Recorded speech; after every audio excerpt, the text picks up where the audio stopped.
Abrimos agora o espaço para a rubrica habitual de sábado do Núcleo do Norte da Liga Portuguesa contra o Cancro. Hoje vamos falar do impacto da Covid-19 no doente com cancro do pulmão. O professor António Araújo, diretor do Serviço de Oncologia Médica do Centro Hospitalar Universitário de Porto, junta-se a nós mais uma vez. Bom dia, como está? Ora, depois disto tudo, já conseguiram detectar algumas situações, por exemplo, de diagnósticos que estejam a ser feitos tardios? Não, nós temos vindo a detectar vários doentes que demoraram tempo a fazer os seus exames de diagnóstico e depois de estadiamento, o que é perfeitamente natural.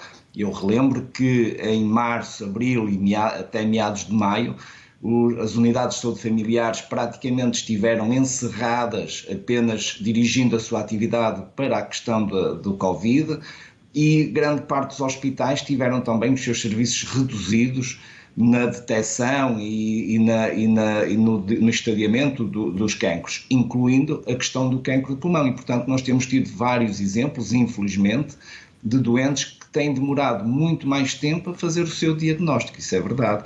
E digo-lhe, saliento-lhe ainda mais um outro assunto. Neste momento, por exemplo, e é público, o rastreio do cancro da mama, por exemplo, aqui no norte de Portugal, ainda não está a ser feito, está parado desde fevereiro. E, portanto, isto conduz inevitavelmente a que doentes cheguem em fases mais avançadas da sua doença.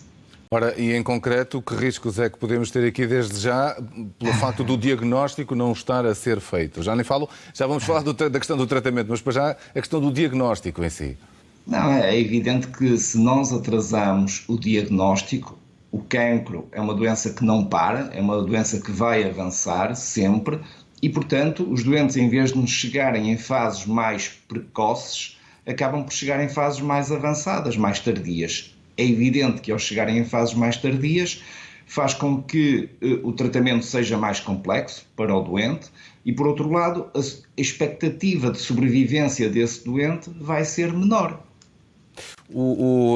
E, portanto, o tratamento aqui tem que ser começado muito mais tarde, ultrapassando etapas que provavelmente poderiam, se calhar, até ajudar a resolver ou a debelar mais cedo a doença, não é? Claro, sabe que no caso do cancro, quanto mais cedo o cancro for diagnosticado, melhor. No caso do cancro de pulmão, por exemplo, é um cancro que tem um comportamento biológico muito rápido. E, portanto, quanto mais precoce for o diagnóstico, melhor. Mais possibilidade tem o doente de sobreviver. Quanto mais tardio, mais o doente corre risco de o tratamento não ser eficaz. Por outro lado, o próprio tratamento, em fases mais precoces, é muito mais simples, porque passa pela cirurgia e, eventualmente, pela radioterapia. Em fases mais avançadas, vai sempre obrigar a usar medicamentos, como a quimioterapia, a imunoterapia ou terapias dirigidas a alvos, que, por um lado, não garantem tanto a sobrevivência do doente, como em fases mais precoces a cirurgia, por exemplo, e, por outro lado, sai muito mais caro, por exemplo, também ao país. Sr. Professor, mas, por exemplo, num doente que tenha contraído a Covid-19 e que tenha os pulmões afetados e ainda por cima se revele com cancro do pulmão, temos aqui um cenário mesmo altamente complexo, não? É verdade. Esse é um dos piores cenários que nós podemos encarar.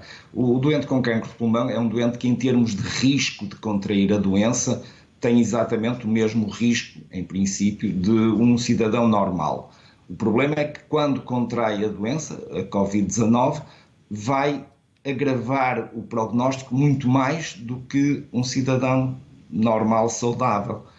Ora, um doente com cancro de pulmão que necessita de ser tratado urgentemente e contrai uma infecção que por si só também lhe vai condicionar um prognóstico muito reservado, é evidente que temos aqui a tempestade perfeita e o prognóstico destes doentes é sempre muito reservado à partida. Tem analisado exames de doentes com Covid e visto o que é que acontece aos pulmões, efetivamente, dos doentes?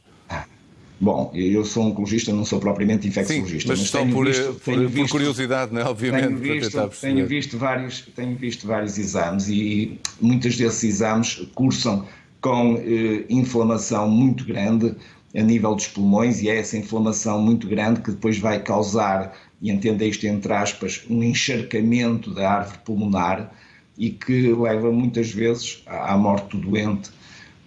É lógico que se houver um cancro de pulmão ainda a crescer a isto, é evidente que o panorama é muito mais catastrófico para este tipo de doentes. Em termos de sequelas a longo prazo, estamos ainda a estudar. Fala-se muito da eventual fibrose pulmonar que esta doença pode vir a condicionar e, portanto, deixar sequelas para o futuro nos doentes, em termos respiratórios, mas fala-se também de muitas outras sequelas que esta doença pode deixar ficar, dependendo dos órgãos que atinja, para lá ainda, e no fim, das sequelas psicológicas, que com certeza nos doentes que tiveram que estar internados múltiplos dias e em unidades de cuidados intensivos, ventilados, com certeza irá deixar ficar também.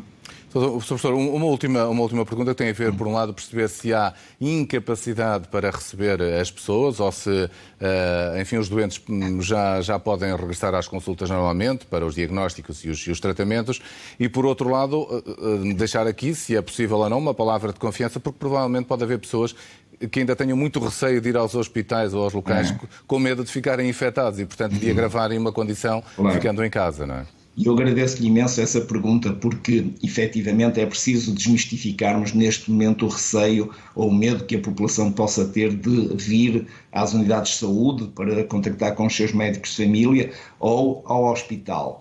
É importante que se perceberem que, em termos hospitalares, nós temos os circuitos muito bem definidos, temos as condições já implementadas, de forma a que os doentes possam vir em segurança às consultas e à realização de exames. É importante também que, a nível das unidades de saúde familiares, que ainda têm algum problema de acesso, os doentes, a essas unidades de saúde familiares, que realmente se abram em condições de segurança para facilitar o acesso dos utentes aos seus médicos de família, de forma a que possam fazer os exames necessários para o diagnóstico das suas situações. Em ambos os casos, os cidadãos e os doentes têm que ter a certeza de que têm as melhores condições de segurança e que podem e devem recorrer às unidades de saúde porque vão estar em segurança e sem problemas no acesso. Muito bem, professor António Araújo, obrigado por ter vindo esta manhã aqui a este Bom Dia Portugal. Bom dia. E eu é que agradeço. Obrigado. Um dia bom.